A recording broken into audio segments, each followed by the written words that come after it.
La République démocratique du Congo va avoir une deuxième fibre optique, Mwanda Kinshasa, propriété de la société congolaise de la fibre optique, Socof. 500 km de fibre optique et autres matériels sont arrivés au port MGT à Matadi. Les ministres du portefeuille Clément Kouété et des postes téléphones et nouvelles technologies de l'information et de la communication pétentique, Augustin Kibassa, ont fait le déplacement pour réceptionner ce lot. On ne doit pas se le cacher, hein. On sait très bien qu'il y a une fibre qui est partie de Mwanda à Kinshasa, qui n'est pas de bonne qualité.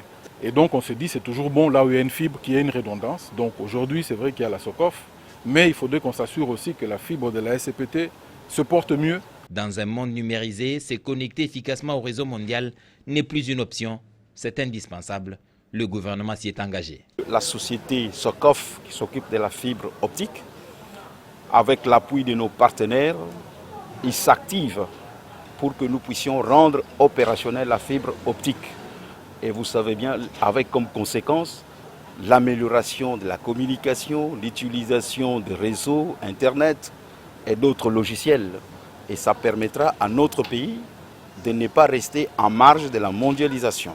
Le directeur général de la Société congolaise de la fibre optique Socof, Hubert Mamba, explique le contenu de ce premier lot.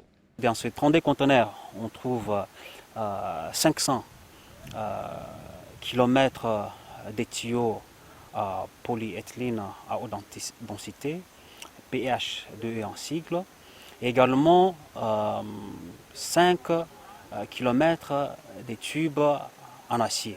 C'est toujours un avantage d'avoir la possibilité de basculer sur une autre ligne en cas d'une panne soudaine.